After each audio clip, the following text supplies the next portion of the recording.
Welcome everybody to our session called Sharing Experiences from Cities, Roles and Challenges on Migration Management.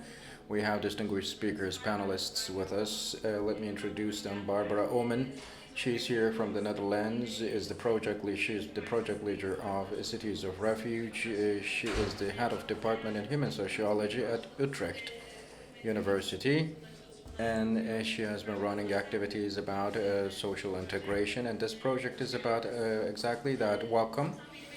And we have the mayor of Sultanbeyli Municipality, Hüseyin Keskin. I guess you have been the mayor for the past 3 consecutive terms. You have also been elected in the last elections. I'm sure you have been to Sultanbeyli district. They have a lot of activities about migration, and he will be sharing their activities with us. Our other speaker is Mr. Arısoy, the mayor of Zeytinburnu Municipality. He is a graduate of Istanbul University Law Department. He practiced law for a while and took some many other tasks at municipalities. And Zeytinburnu Municipality is famous for its publishing practices. It has also the cultural publishing activities. And Nihal Eminoğlu, she is currently working at Çanakkale 18 Mart University, and he will be talking about the multiculturalism and multicultural perspectives of the European projects. She's a migration expert. And our other, last but not the least, speaker is Mr. Mehmet Murat. Çalık is the mayor of Beylikdüzü Municipality. He'll be sharing their experiences. Of refuge. What do you mean exactly by cities of refuge? Which cities are they? Can you a little bit elaborate on this project? Of course I can. I even prepared some slides, so maybe it's better if I... Please feel free, yeah.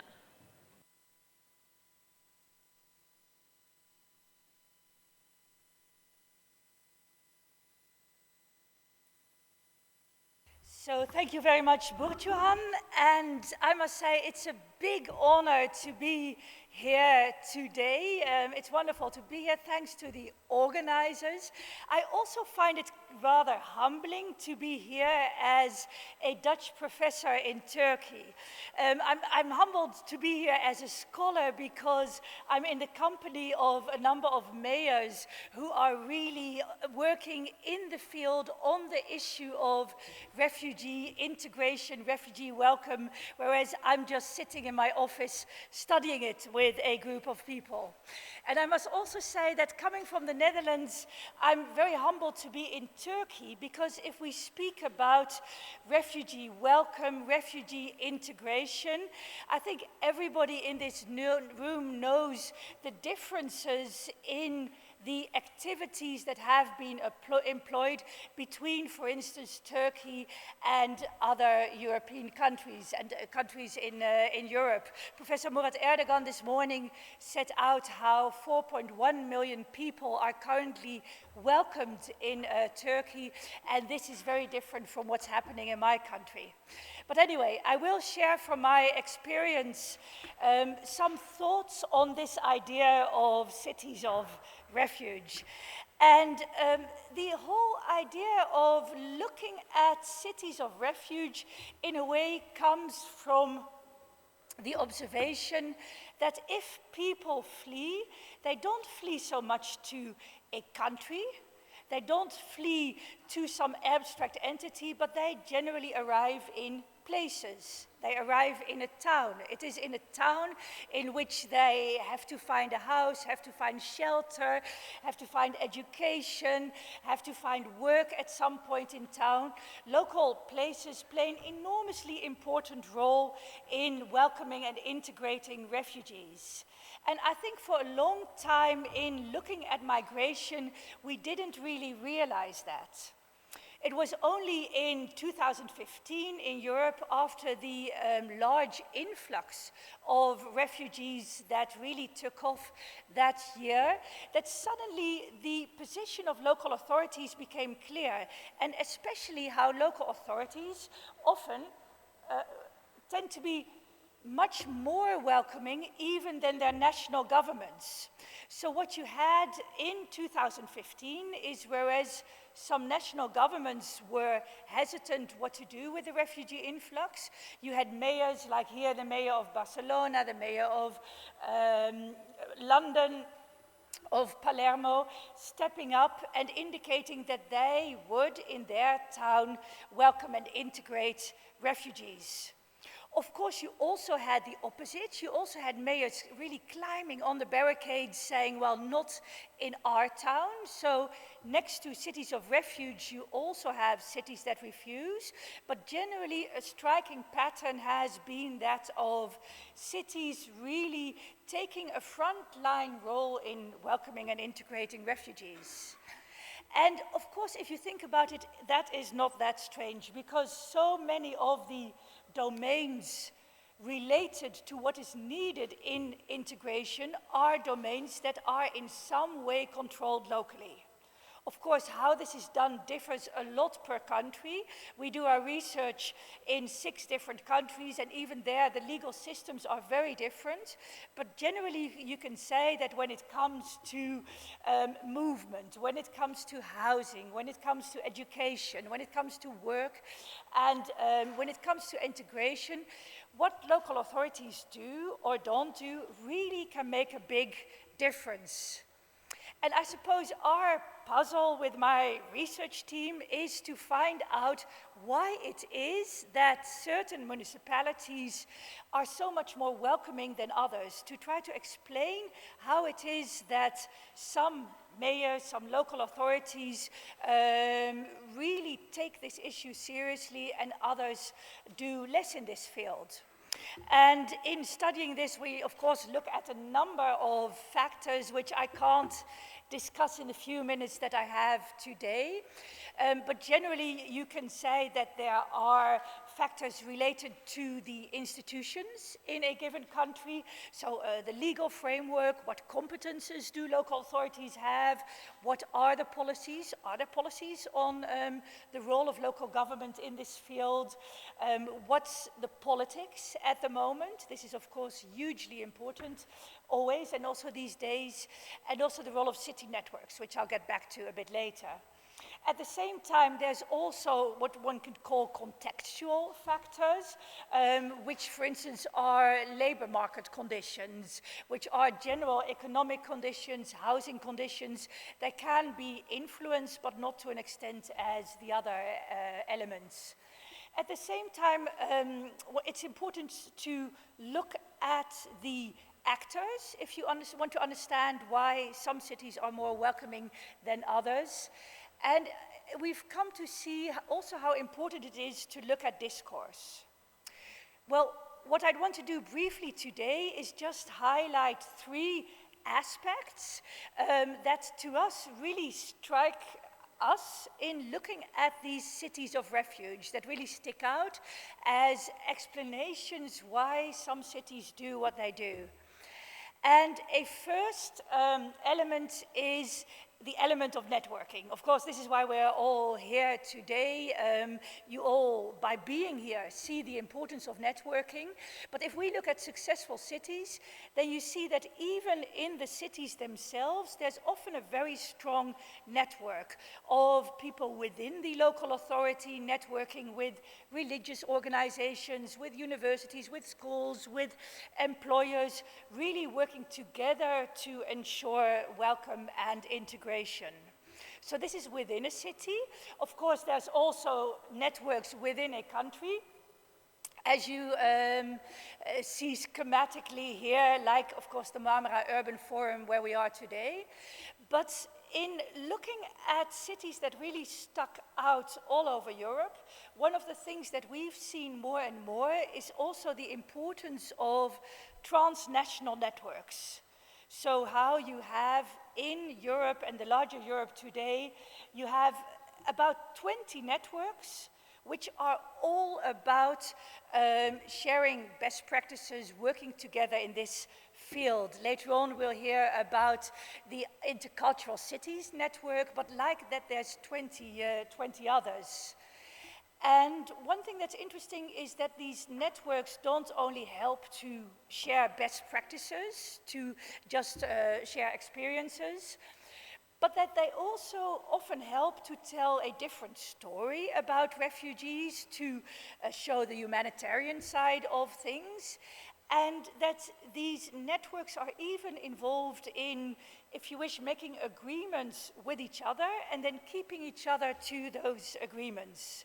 So for instance, in December, I was in Marrakesh at the closing of the Global Compacts on Migration and Refugees, and there the mayors present issued a majoral migration declaration in which they, in a way, put together the two compacts and expressed commitment to them, but also said, well, from our perspective, pragmatically, we are going to emphasize these elements. So really taking this international document and agreeing how to make it work within the very pragmatic context of their city. So networks play an important role in understanding why cities do what they do and how they can do it. Another element that we found in our research is, if you wish, the importance of the norms, the way in which refugee welcome and integration is discussed and, if you wish, motivated.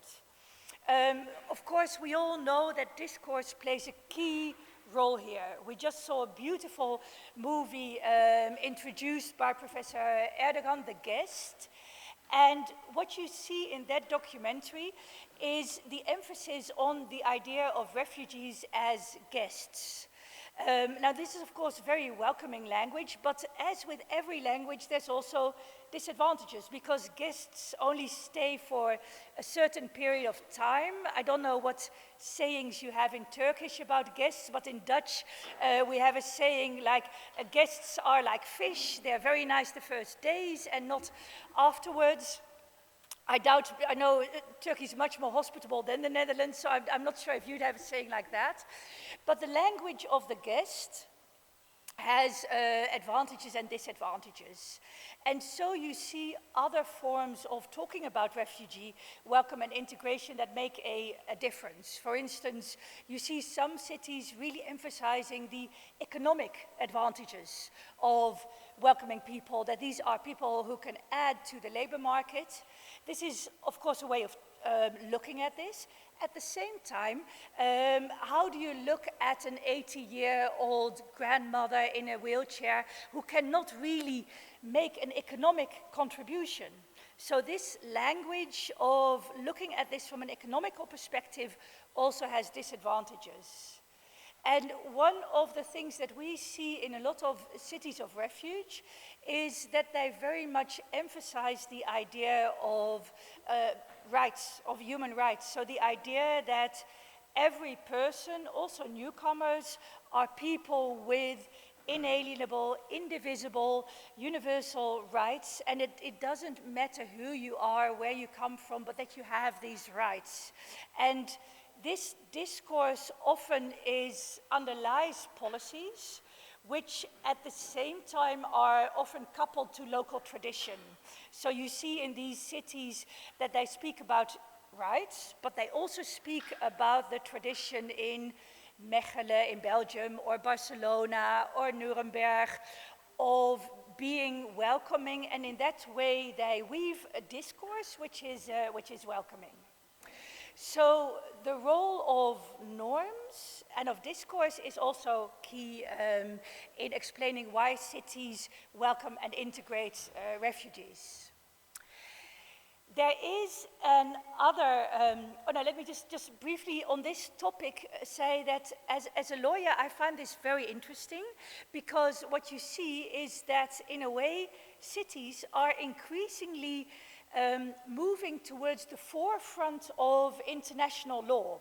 So if you look at the United Nations these days, where before you only saw state authorities, suddenly you also see mayors, you see government representatives really present at these international fora to say, well, we want to take responsibility for these global issues. We want to make sure that we make a difference.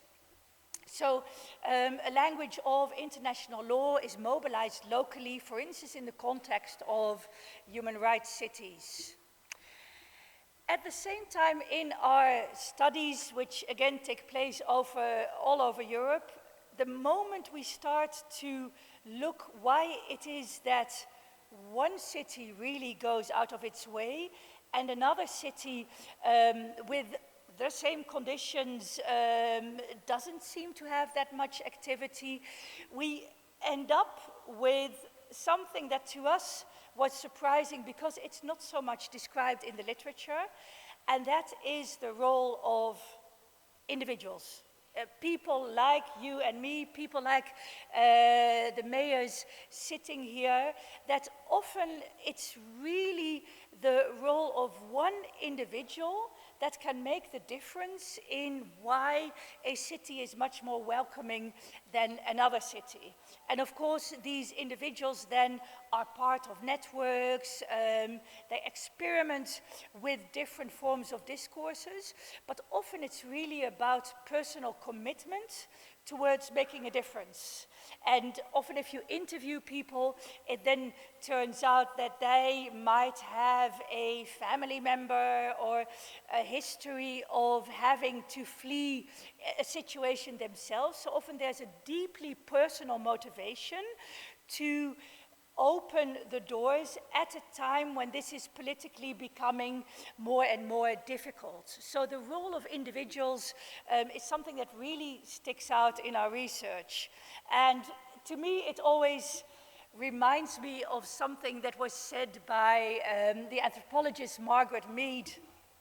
She said, never doubt that a small group of committed, thoughtful citizens can change the world.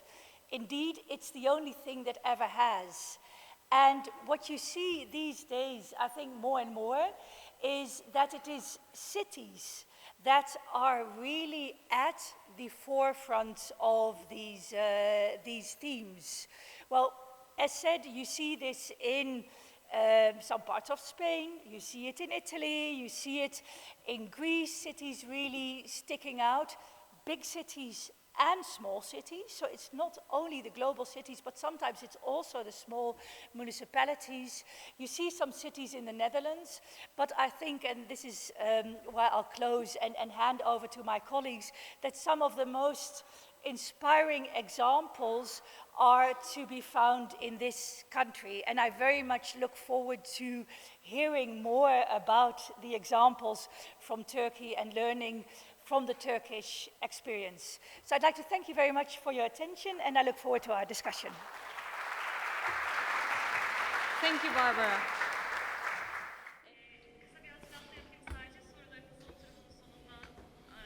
If you have any questions, we will answer your questions at the end, and you can direct your answers through the app.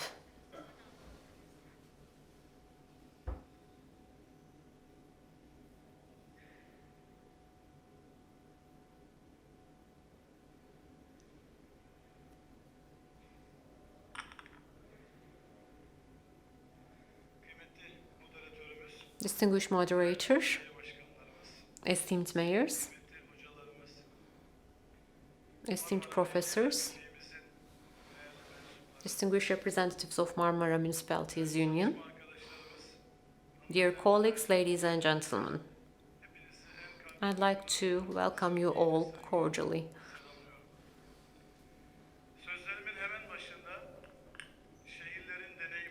I'd like to note that the experience of the cities, I'd like to note that I hope we will have a fruitful meeting and this session will be auspicious. Distinguished participants, migration is a is a topic that goes back to the beginning of the human history. I can't say that people had the same perspective towards the migrants all the time. And as you are very well aware of, the Syrian migrants are going through a tragedy nowadays. Before going into the experiences that we have had, I'd like to note that taking refuge is a right in its own. And the refugees are the individuals who hold this right. Therefore, it is incumbent upon us to approach them in a humanitarian manner. For the refugees, benefiting from rights, including the right to welfare, is highly important. Moreover, we also need to adopt some perspectives which would decrease the tension between the newcomers and the old residents. And the main condition to materialize our goals is through a very well integrated migration policy. The fact that Turkey opened its doors to the refugees and setting up the shelters is an indicator of the fact that we are going through an exam, a historical exam as Turkey. Our visitor has said that they call the guests as fish in the Netherlands, but we call them guests in Turkey, not fish. Migration management should not be only considered in terms of offering food to the migrants. That's why we would like to offer a larger perspective to the migrants. It's not only related to the economic conditions or the money that we offer to them. In an attempt to pass through the democratic borders, we have confided in civil society and we have developed our experiences accordingly.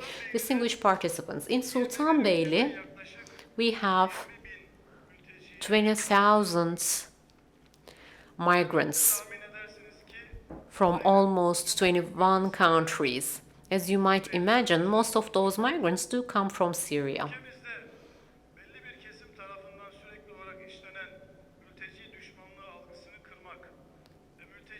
It is incumbent upon us to develop the policies that would help the migrants. That's why we have worked hand in hand with the NGOs, and we have worked in coordination with NGOs as Sultanbeyli Municipality. The data of the migrants are kept in our databases in Sultanbeyli. In light of this information, humanitarian relief is coordinated in a more efficient way, and the relief that is to be offered to the migrants is determined very easily. After setting up the corporate structure, then we have undertaken some projects that would meet the requirements of the migrants. In this sense, we worked with we have had interviews in both Arabic and Turkish, and we have established SUKOM. We have determined the needs of the migrants, and we have prevented the repetition of relief. We have easily followed up the refugees, and we have kept a record of the reliefs that we offer to them in an attempt to meet the needs of the migrants. Rehabilitation, social psychological support, education, employment, legal support, social cohesion have been some of the fields that we have worked on. In coordination with the Societal Coordination Center, we offer services to migrants. We have child-friendly areas, and we have a center dedicated to the migrants. We have Syrian doctors who treat almost 350 patients per day. The Syrian experts serve for us. Within the social cohesion project, we have a Turkish training center. Social cultural activities, sports activities, workshop activities, field trips are some of the offerings of our center geared towards the migrants. There are lawyers serving for us to help the Syrians, and we also have some other social workers. Our social support system offers service to the families who do not meet their basic needs. Moreover, we offer shelter to the women, and we support them from a social point of view in an attempt to offer vocational training to the Syrians. We have opened up courses for them. As for the children, we have child-friendly spaces, and in order to make the children get enrolled in schools, we have a child development center. Moreover, we have a special nursery geared towards children who are 4 to 6 years of age. In doing so, the external resources offered to us have been shared with the residents of our town. For instance, if there are only 30 people in a workshop that was opened for 40 people, then we get local residents, so that the local residents will get integrated with the migrants and social cohesion will be taken care of. Another example comes from preschool activities. In morning time and afternoon time, we offer services to children. There are 75 children in both groups, and 25% of these children are Turkish children, which means that it'll be easier for the Syrian children to get adapted to Turkish system. In light of the demands and in light of the needs of the Syrians, we have undertaken various projects, and we have opened up a migrants integration center in 2014. We have had a holistic approach in the services that we have offered. In terms of counseling and guiding, we adopt a holistic approach so that we will prevent chaos and we will be able to address the needs in a swift manner and save time. Furthermore, sustainability is another issue that we have to take care of. Migrants have been in our lives for the last decade. The migrants do meet their basic needs somehow. In this sense, I believe we have progressed a lot. However, there is still a lot that we can do in terms of adaptation and social cohesion. The municipalities, NGOs, private sector, and local media should work together so that we can help the adaptation process of the migrants. And moreover, we will be able to prevent the hatred towards the migrants. Local coordination is of utmost importance in this sense, and I believe we need to work in a coordinated manner with the other shareholders.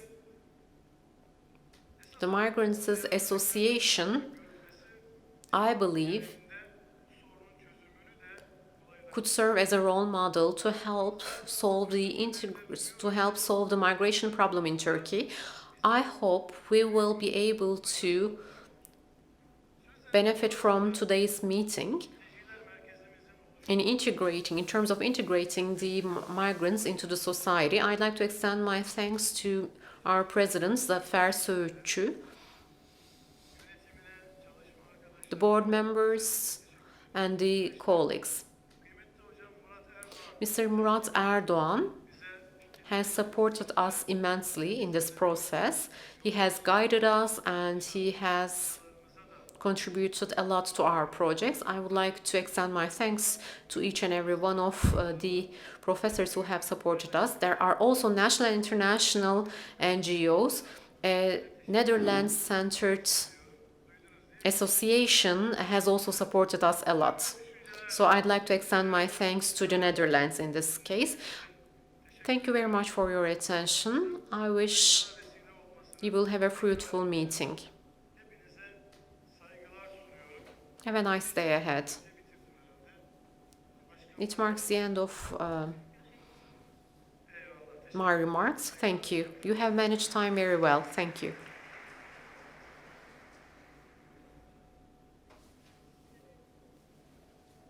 With regard to social cohesion, we have heard of the name of Zeytinburnu Municipality very frequently, and now I'd like to give the floor to Zeytinburnu Municipality. Mr. Moderator, Mr. Chairperson, I would like to greet you all. I'd like to share our experience as Zeytinburnu Municipality. I won't be delivering a presentation. Just like the previous speaker, I will try to talk to you and I will briefly inform you about our experience. For the people who do not know Zeytinburnu, I would like to define our district.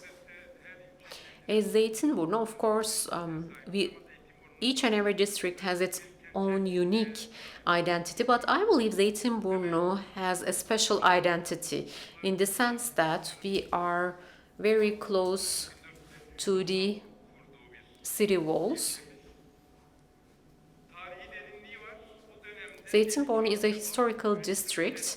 Back then, it was the center of paper production and gunpowder production, and there are people of different religions in our district. Beylikdüzü Ministry, Beylikdüzü Hospital, and cemeteries do display the fact that Zeytinburnu is a multicultural district. It has been a center of Yenikapı Mevlevi House.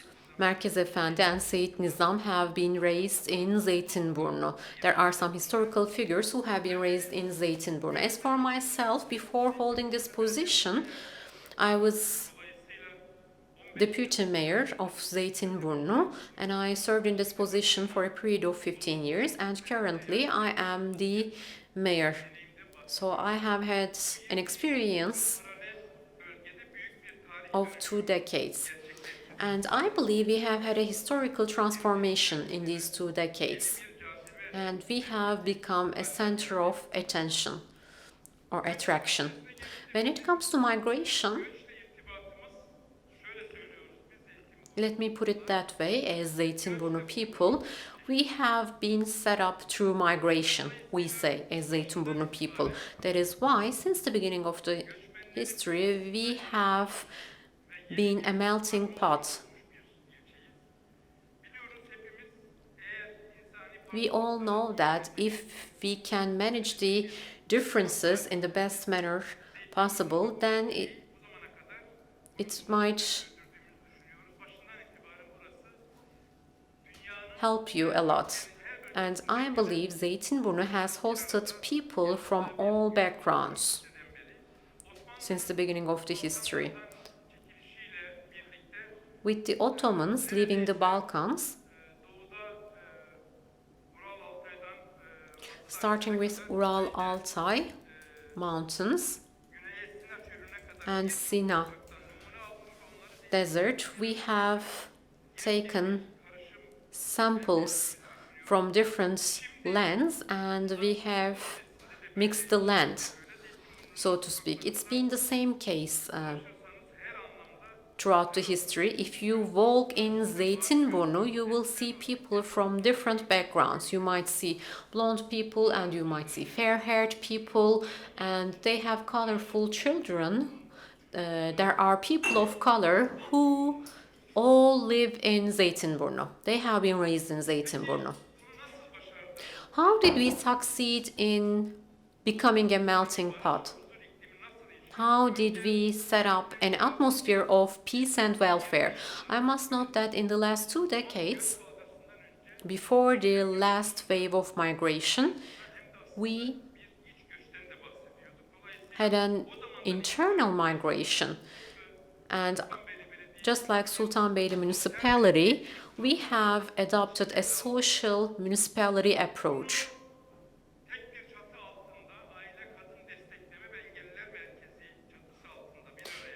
We came under a single roof to support women and children.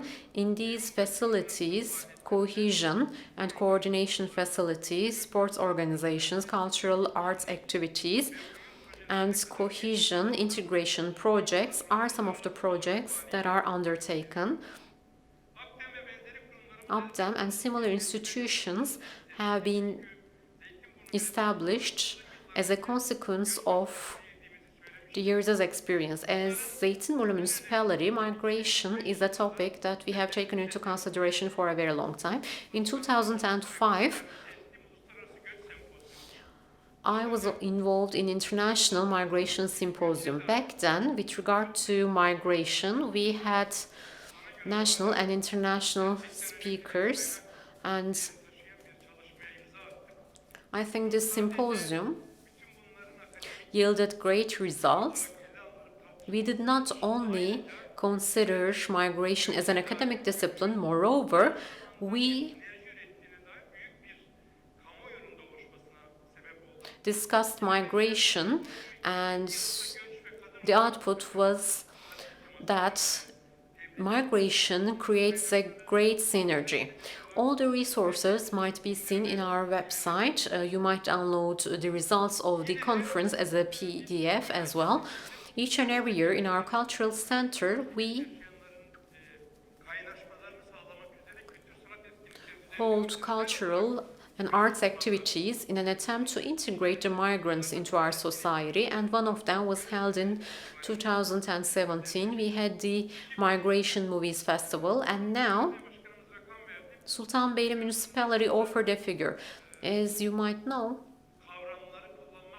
using these concepts is not that easy. I mean, calling one person migrant is not that easy. We might call it irregular migration, but roughly speaking, 1/3 of our population is made up of the migrants in Zeytinburnu, and we have to host these people.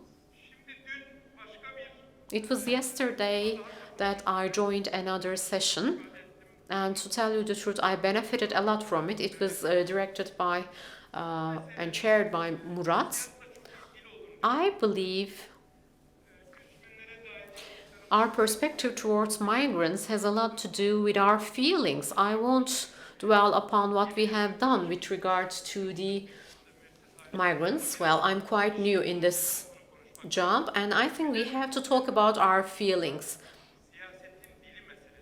The language of politics in this sense is highly important. Unfortunately, in the recent local elections, by the way, of course, you might tell that I don't want to go into politics that much. Barbara has noted that one person can change the total atmosphere. I think politics and politicians have to be very careful when it comes to migrants. In recent elections, the opposition, unfortunately, adopted a discourse which would incite hatred, and people were highly disturbed to see that. So what do we have to do? Zeytinburnu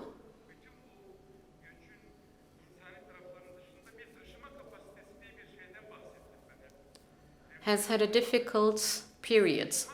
There is this carriage capacity of each and every district, and we had daily problems in this within this capacity, and now things look normal. However, now it is time to focus on adaptation to the city. We open up Turkish courses, and we help migrant women in terms of generating income. We help their integration into the society. We know that a great part of our people are disturbed by the way that the migrants behave due to the cultural differences. In all these points, we might create integration. If we do that, I believe Turkey will perform better. By the way, I must note that we as Turkey are going through a challenging period, but I hope we will be successful. I still have time, and there are a couple of points that I would like to mention. Legal infrastructure is a point that has been addressed by the following speakers. We are embracing this topic as well. Legal infrastructure has to change. We totally believe in it. The districts that host migrants should not be considered the same as the other districts. Both the municipality and the other institutions of the municipality, increasing NGOs, should be supported by the universities in terms of enhancing their capacity. We work in coordination with a high number of universities. We are highly active in European Union projects. There are some other projects that we are involved in, and holding such projects do help us a lot. As a conclusion, as Hüseyin has noted, the actors, the public actors, the local media, the local press, and the politicians have to be very careful in the discourse that they adopt, so that the migration that we are exposed to should turn into an advantage for both our districts and the country. Well, we have been exposed to migration, and in yesterday's session, there was this discussion as to whether the migrants would go back to their countries. No, we can't discuss this topic. The people who live here should abide by the law in Turkey. I would like to extend my thanks to Marmara Municipalities Union and you, the listeners. Thank you very much for your attention. I greet you all with respect. Thank you very much, Mr. Mayor.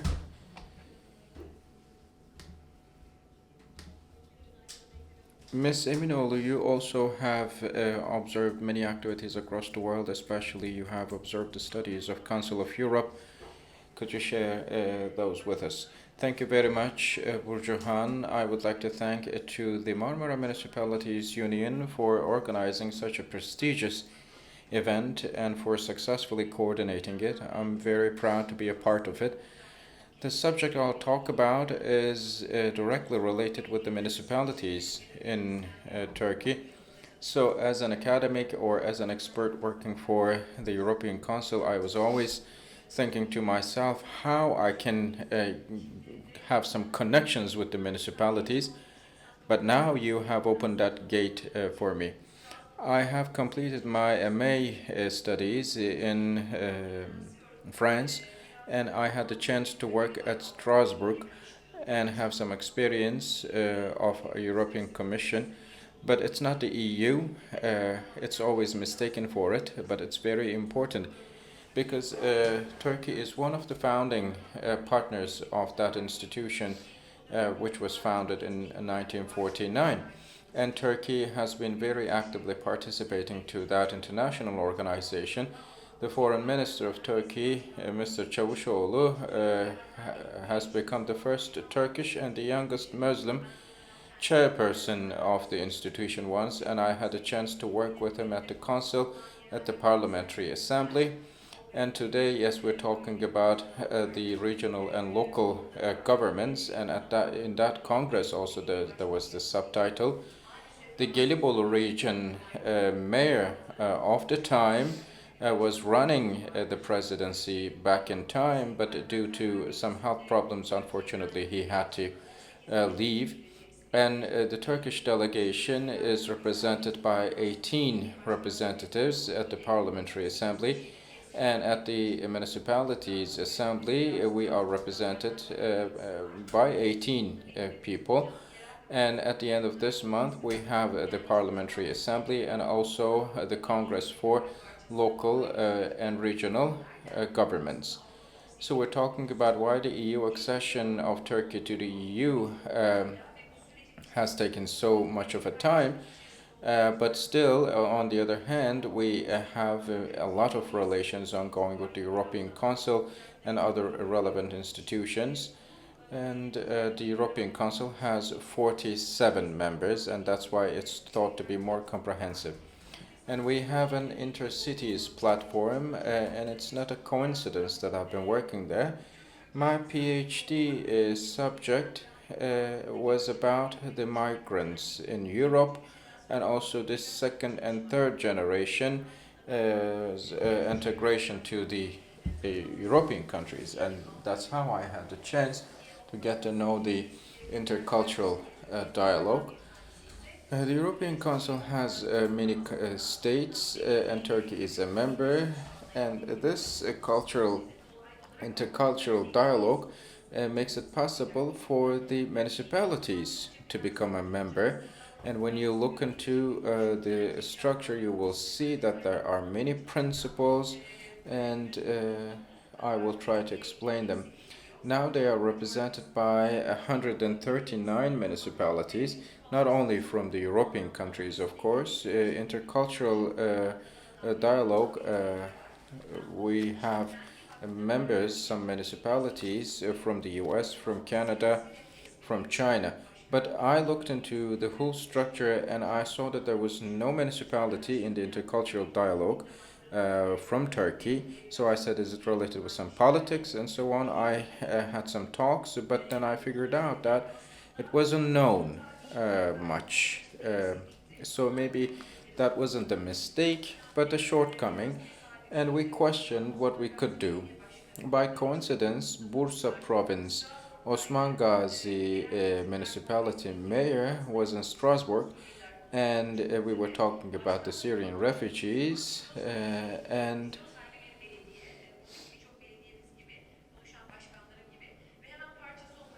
he then immediately said that he wanted to be a member. So the first municipality from Turkey became a member to the dialogue in the beginning of 2018. And in an event organized by Çanakkale University, the Kepez municipality of Çanakkale city said to me that, well, Miss Professor, we also want to be a member. So we negotiated, and they became the second member to that structure from Turkey. Of course, I hope that we will have a higher number of municipalities. But one thing is important. The local governments are the ones who are facing the difficulties. We are, for example, using the term the refugee crisis. I don't think that that's a right term to use, because the way we use certain expressions is important, how we put certain things in practice.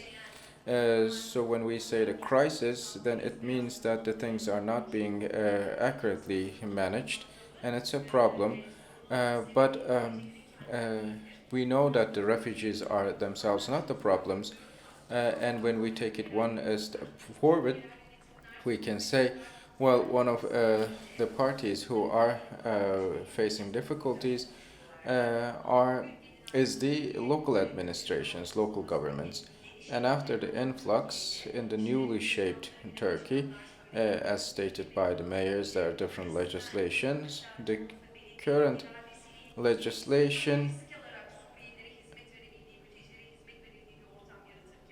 created maybe an atmosphere that would deliver services to the Syrians, maybe partially, and up until certain time we did not had that much of comprehensiveness, but now in our age we see that certain NGOs, certain academics, certain people come together. Did they have the infrastructure, the municipalities in the beginning? Maybe they had some sister municipalities in Europe, and there was a big gap So the municipalities faced a lot of difficulties in the beginning, I have to say.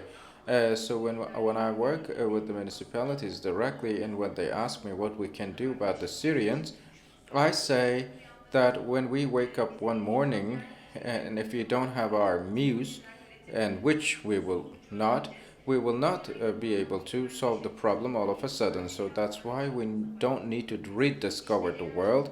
We just need to look around. So intercultural cities like programs. If our municipalities become a member to such programs, then the roadmaps, the principles developed by the EU can be personally and institutionally experienced by all the relevant parties. So a municipality from here, for example, all the mayors here, can all of a sudden be in touch with the mayors of many countries, 139 mayors. And then they will discuss if we can find solutions for some common problems. At one study at a council, we were working on a website for the good practices. I was responsible for the Turkish version of the website. We had raw materials. I was only trying to localize that. So there were tons of good practices from different parts of the world.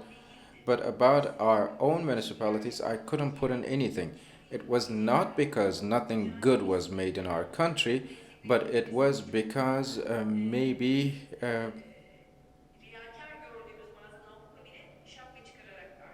they were not projected or documented, or we were not member to it in the beginning. So if we have such models, then we can also show our own examples and set some examples even to some other European countries. So if you state that you are willing to become a member, there is a questionnaire you have to answer to, just for them to understand the city profile. And a delegation from Europe, a European Council, comes to your country, comes to the city, the town, and visit. Some say, well, they come from the EU, are they coming to audit us? Maybe you're not wrong to say, but such programs are rather more practical. It's to serve for the municipalities, so they're not coming. They're not visiting to audit your municipality. They're coming to get to know your municipality. And the reports, we have prepared some reports in Bursa province, for example. I was an expert of the council, but also I have this Turkish citizenship, so I had two hats. And when we prepared our report for Bursa, it means that there are some decisions, recommendation decisions, and some guidelines. And this program says, well, there are some other municipalities similar to yours in Europe. They have such and such activities, and you might be inspired by their work. And also sometimes you can meet them, get in contact. And this is what the Intercultural Cities program is responsible for in the European Commission. So about what we can do about the refugees, I think such activities will be proving to be very fruitful. Another thing, there's this term, there's this expression we use as turning a crisis into an opportunity. So there were some confusions, the open door policy, if the refugees would go back or not, some be repatriated. So some of them have been repatriated, but still it's important to see how we can live with them in peace. But if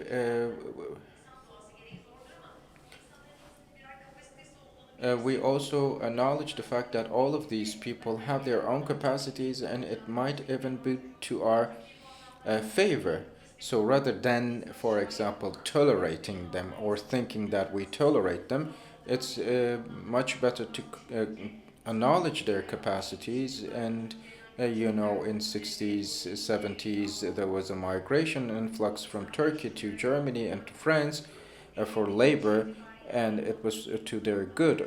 Yes, it was a planned migration movement, and they went to Europe, for example, upon the invitation of the Europeans.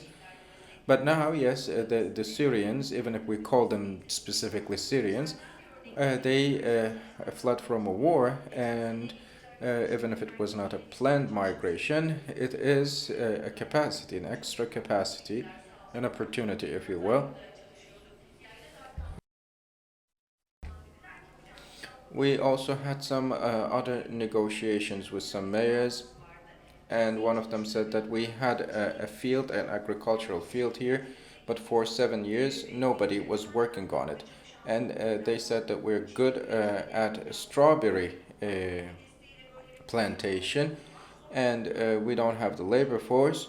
But then we had this project, and 500 tons of strawberries were produced by 43 refugee families, approximately 250 people.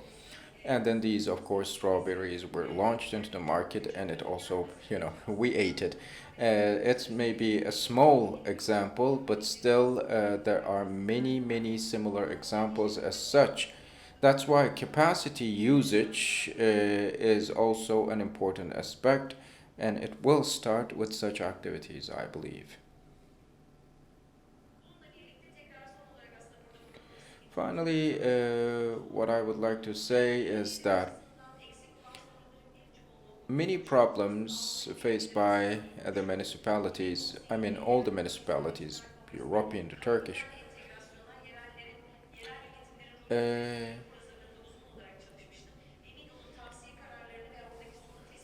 are common. When you look at the identification of the problems, you will see some financial issues, some administrative issues, and also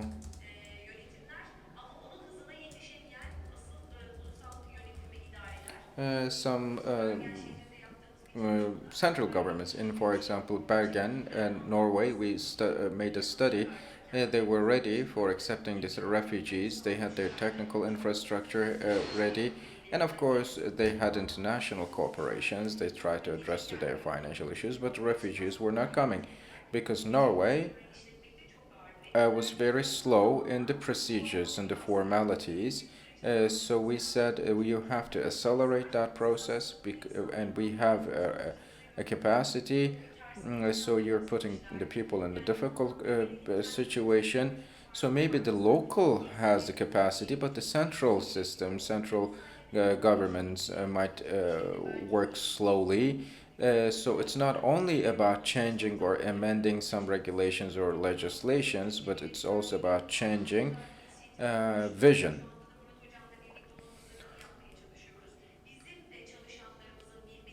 And of course, our own people may not be aware of certain things. We, for example, have a module study, but what is it? What's its historical background? What its concept? What are the elements in the background of such studies? So that's why we need to acknowledge all the capacities, to disseminate and make sure that all the participants involved are aware of what we are doing. Thank you very much for your patience. So if there are municipalities who are willing to be a member, then they should come to you for a personal conversation. Now we will be leaving the floor to our other speaker to see what they are doing about refugees. Murat Çalık is an urban planner and is the mayor of Beylikdüzü Municipality. Hello everyone. I would like to also thank to Marmara Municipalities Union for organizing this event. In the morning I participated to a session with the title of Urban Resilience, And in this session, we talk about migration. I know you have learned a lot from the previous speakers, and I will try to contribute humbly what we do at Beylikdüzü Municipality. But let me just make a definition of migration. When you look at the nature, you know, the birds migrate during some ordinary times, but they also migrate during extraordinary times. If you intervene with their habitats, they migrate. That's why in their natural habitats, they try to achieve better living conditions. And if the extraordinary conditions make us migrate, then it's questionable. And when we think about the mobilization of people, we know that millions of people in the world are mobile. We are migrating, we're moving. And 71 million of that move as refugees, and sadly half of that 71 million are children. And the fact that the children migrate and is sad itself, and also it's difficult for them, even harder for them to adapt. We are one of the countries that hold a very high number of refugees. So we have about 3.6 million registered Syrians and about 365,000 refugees from other origins. And the other thing is about the domestic migration. I mean, what we see in our cities, there's an influx from the rural areas to the urban areas in Turkey. There's always a domestic migration. According to the data by an RD company, Conda, we see in the past 40 years about 31 million of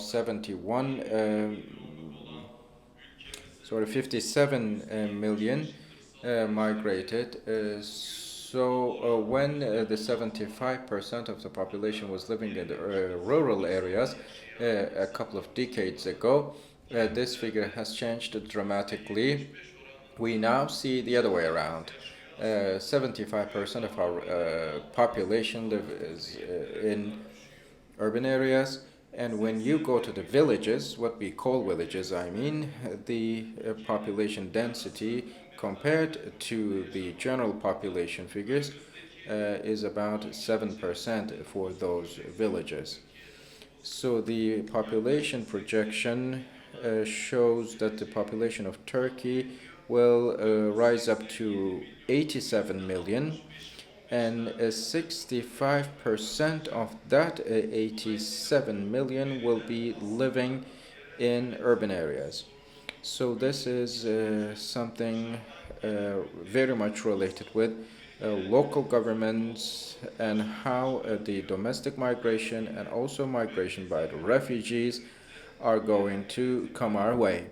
That's why the central governments and with central governments, the local governments also should be much more authorized.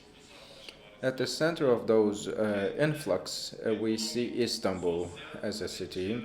The economic, social, and environmental problems do emerge due to those mobilizations.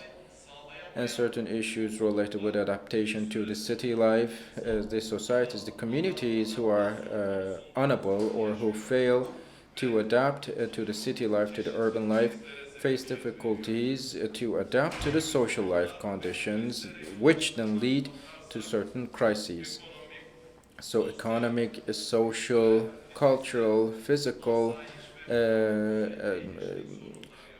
problems, and also law enforcement and order related problems. According to the recent public opinion studies, the Syrian migration, Syrian issue is considered by our citizens as the biggest problem of Turkey.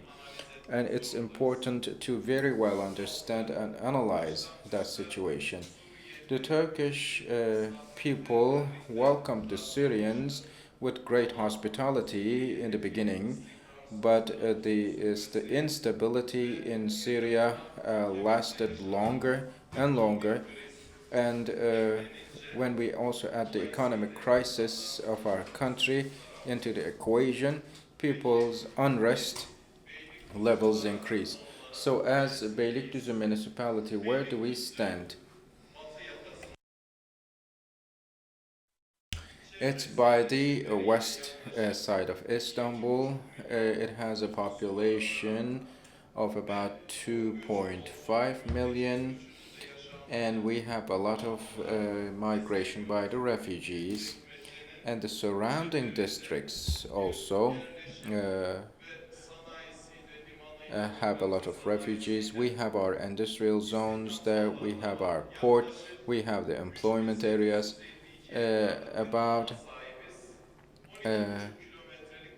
We have a coastline of 12 kilometers.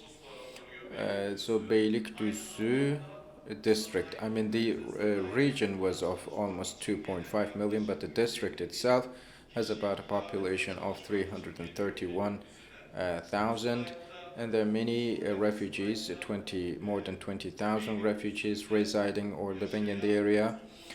Here we can see the population density, where we see a higher number of people living in specific regions. So in light of those pieces of data, we can say the domestic migration, so immigration and migration are important subjects for state policies. And in Beylikdüzü, in 2008, 181,000 people was our population, but now it is by the end of 2018, it has been increased up to 331,000, and it means that the population increased by almost 40%. Sayısı %20'lik.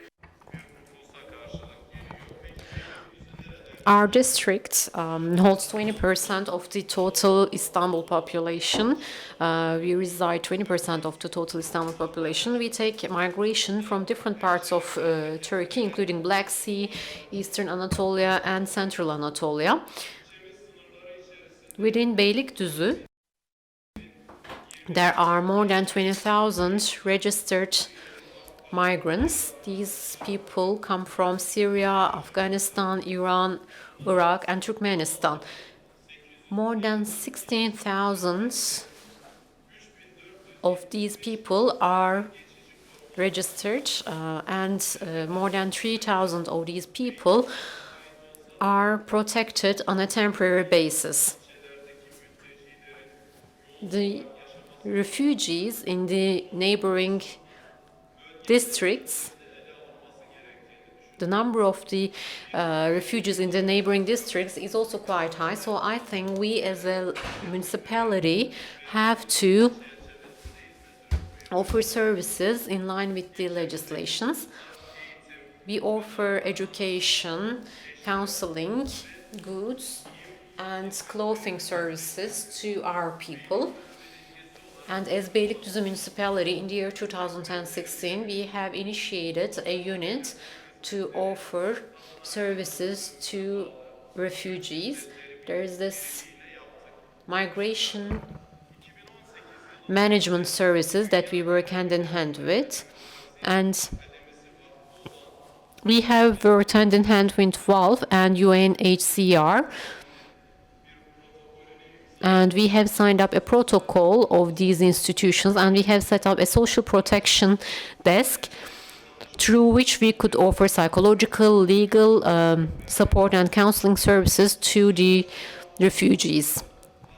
Social protection desk offers services under 3 pillars. First comes social relief services, social cohesion activities, and counseling activities. Social cohesion is a topic that I would like to take up. We holds societal gender equity seminars. We offer Turkish courses, and we are highly active in International Refugees Day. We have activities geared towards women, and for children, we hold social cohesion activities. There is the social protection desk through which we try to meet the economic demands of the refugees. We offer them in the field of health and psychological support. In the effective management of the migration into Turkey, the municipalities hold a very active role.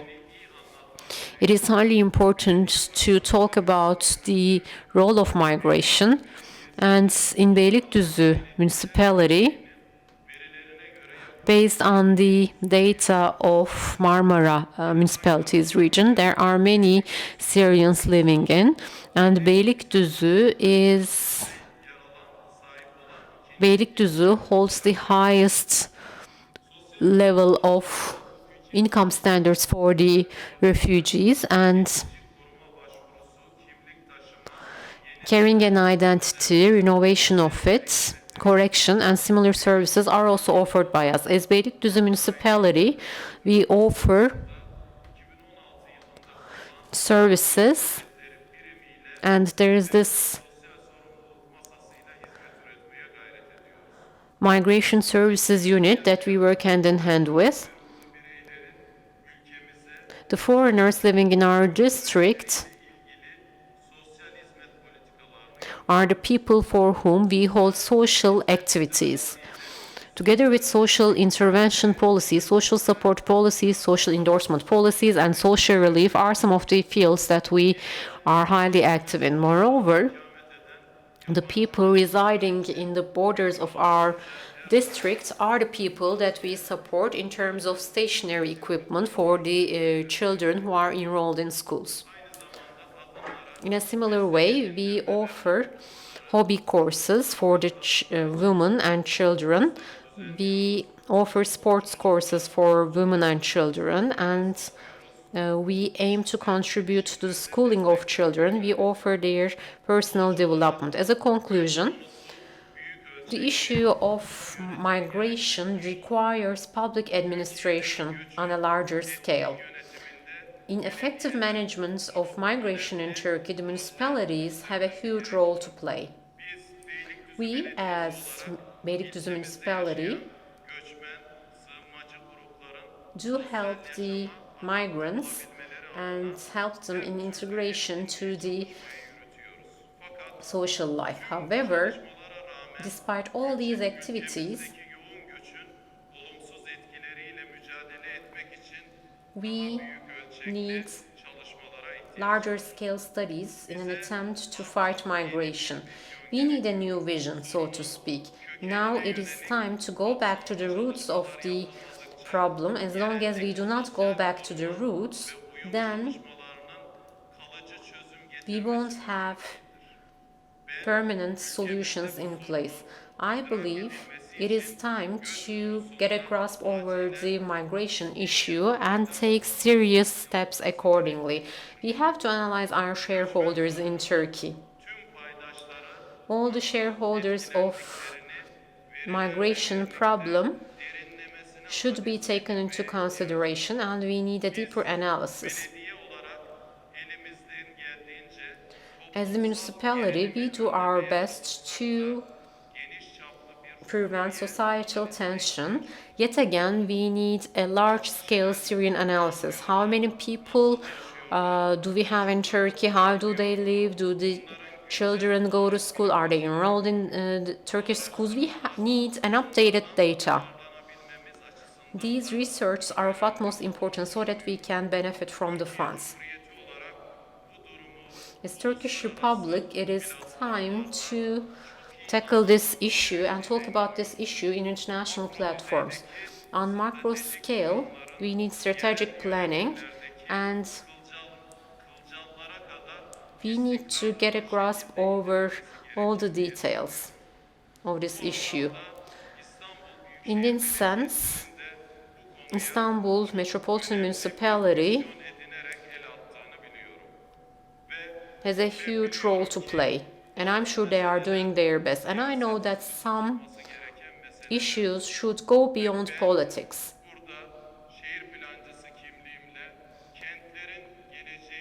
I believe,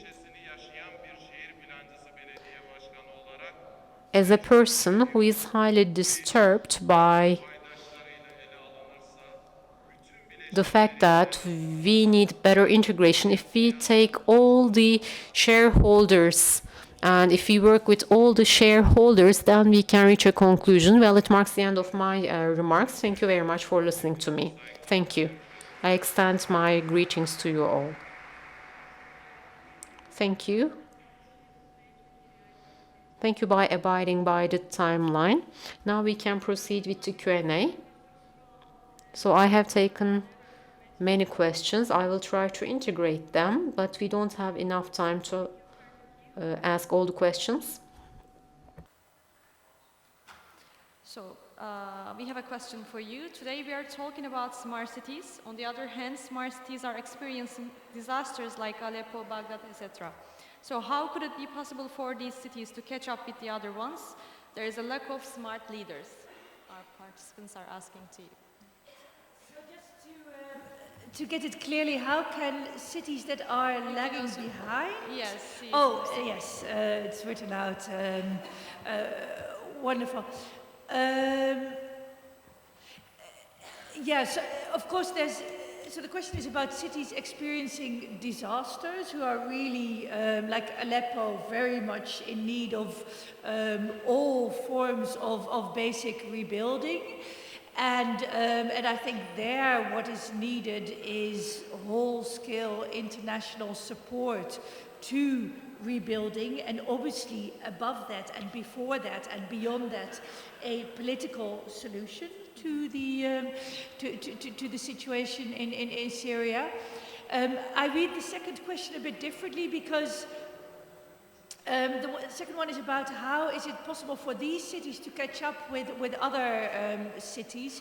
Well, one thing I can say about that is that I found in Marrakesh very interesting the discussions on this a little bit old-fashioned city twinning. So where you have cities in relatively prosperous parts of the world really teaming up with cities that are struggling, and also mayors at a personal level agreeing, for instance, to allow circular migration, etc. And you see some of this coming about. And I think this is a very direct way of helping cities really catch up again. But if I think of Aleppo, of course, there's a very large way to go there. But I think city twinning could be part of the solution here. Thank you. Başkanım, bir sonraki sorumuz size geldi. Next question is for you. With regard to social cohesion, you have talked about your actions. Thank you very much. What about the repercussions of these activities? For instance, are there some crime events in which Syrians are involved? What about the crime rate in your district? Thank you very much. The activity that we have held with regard to the migrants are not peculiar to migrants only. If there is something extraordinary, I mean, Sultanbeyli is one of the places that our visitors have started to leave because it was under extraordinary circumstances. And of course, our own residents have to be supported, and we have to manage the project very well. A couple of minutes ago, I tried to summarize it. Due to the adaptation process, for instance, in Sultanbeyli, the police records are clear. There is only one fight between two Syrian families, but apart from that, there are no criminal records in our district.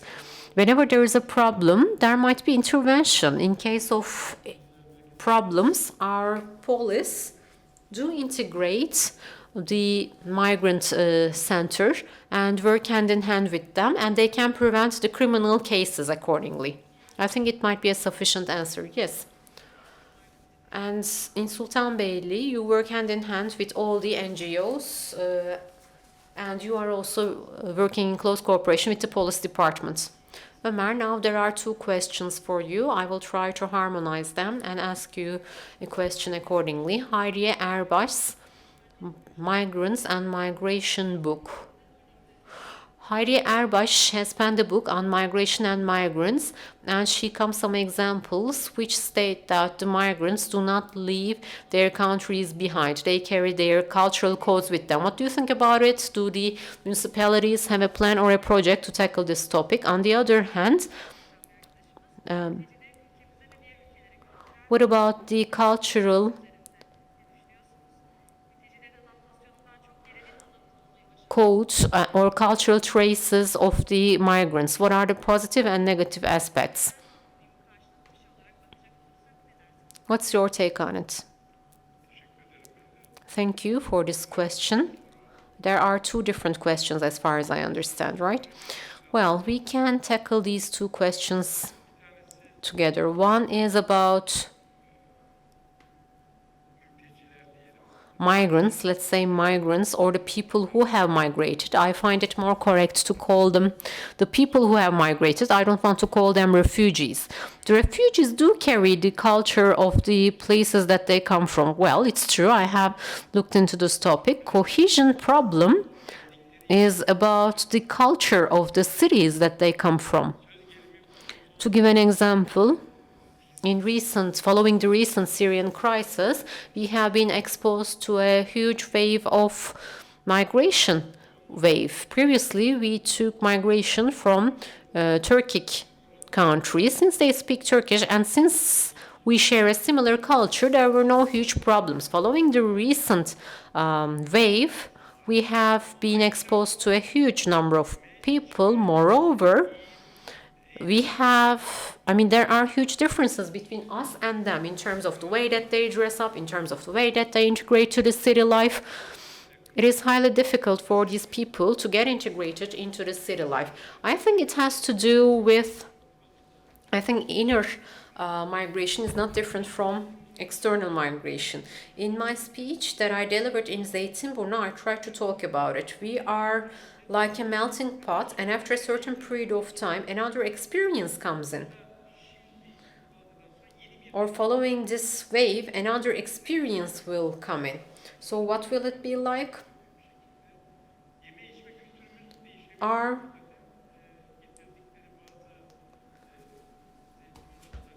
culture might change. Our food or culinary culture might change, because I've seen that Turkish residents have come to enjoy the Syrian food. Previously, they opened up some restaurants for their own nationals. However, the Turkish people have started to grow, come to enjoy the Syrian food. This is what I'm talking about. So we can turn into a melting pot. The people who come to Turkey, the newcomers, do also create a new mixture, so to speak. Thank you. Nihal, one question for you.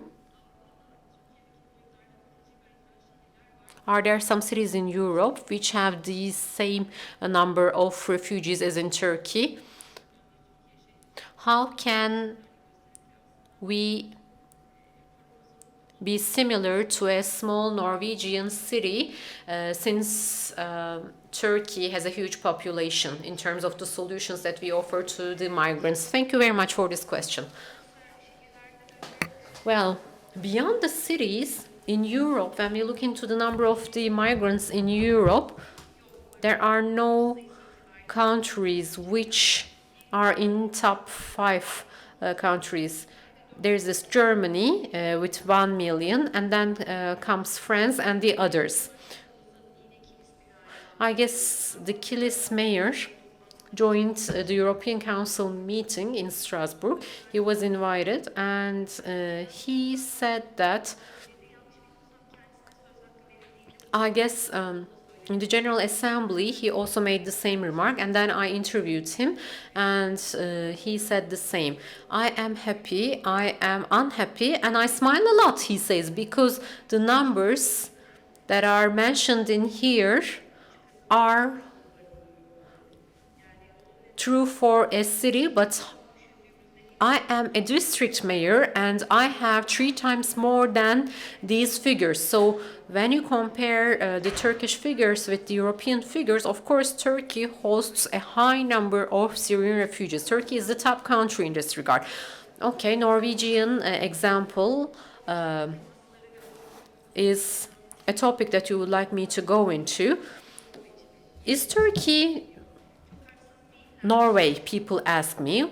Well, they might prove right. Yet again, what I tell them is that Norway is a social state. It has certain capabilities and it's a developed country. However, it does not mean that Turkey is doing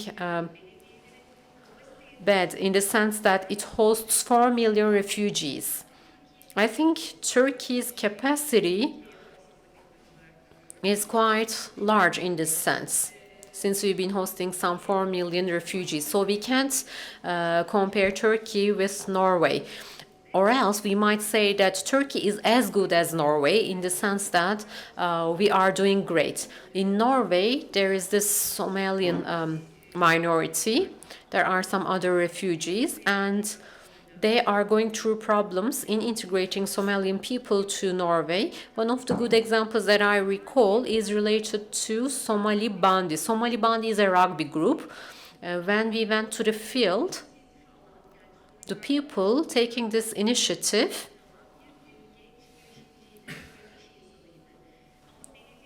told us what they have done.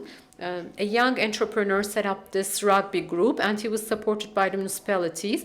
They trained Somalian people in rugby and then they joined the World Cup as well. And it has turned into a role model for the other minorities. There is this music. If you integrate migrants with music, then they become happy. Secondly, you might make use of culinary culture. In Europe, I believe the European food is not close to the Middle East food. However, we in Turkey are similar to Syrian people in terms of food.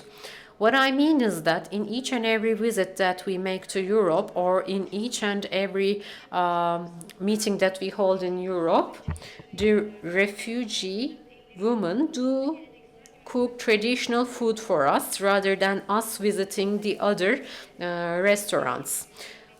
That's how we try to get integrated with the refugees that we call as others. So these are some of the good examples that we can talk about. Thank you. Mr. Mehmet Murat Çal, there are 2 questions for you. I will try to gather them. One is about urban planning. Are there any solutions to decrease the migration from rural areas to urban areas? And with regard to Istanbul, what about the potential of the refugees? And how can we make use of the potential of the refugees? These are the questions addressed to you.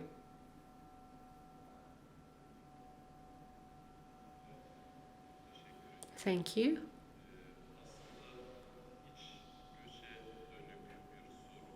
So this question is on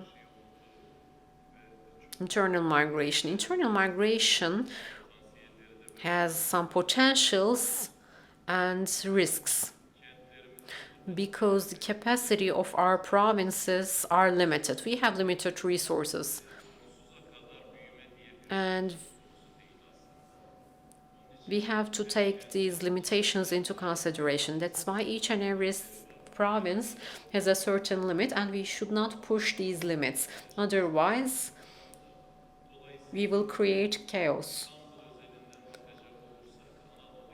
Starting with Istanbul, each and every investment into Anatolia will turn into an investment made into Istanbul. In 1960s, there were some units on regional management. If we did not close these departments, then we could scatter the investments made into Marmara region. However, we closed down these departments. If people do migrate to Istanbul, it means that investment has not been made into Anatolia, and we have to reverse this wave of migration. As for the second question, the second question is about the potential of the migrants or refugees. As stated by Mr. Chairperson, each and every region has some peculiar or unique characteristics. Different cultures must mingle with one another. Starting with the global citizenship philosophy, if you do not differentiate between human beings, if you believe in sisterhood or brotherhood of human beings, then there is a lot that we can learn from one another. In our district, there are highly skillful people who have migrated from Syria, who have been forced to migrate from Syria. For instance, there is one highly skilled person who works in constructions. However, he was a vice president previously. In this sense, we need to come up with harmonization policies which will eliminate societal traumas. And the main philosophy is to create a peaceful atmosphere in which people might live together. Because Turkey has a certain capacity and we have our own internal dynamics, that is why we should not push these limits. In Europe, for instance, only a small number of migrants are received, but it's not the case in Turkey. We try to solve the problems of the migrants in Turkey, but in terms of resources, we have to generate resources, and the Turkish people also have some needs in place. We have to meet their needs and we have to create a better urban atmosphere. Therefore, there are some potentials that we can make use of. However, I believe each and every person should live in the city he or she is born in a peaceful manner. So I hope this chaos or chaotic atmosphere in Europe will end as soon as possible, and each and every person will live in their towns in a peaceful way. Thank you very much. Thank you, Mr. Chairperson. It marks the end of our time. It marks the end of our session. I don't have enough time to get more of your questions. And thank you for all your attention. Thank you, everyone.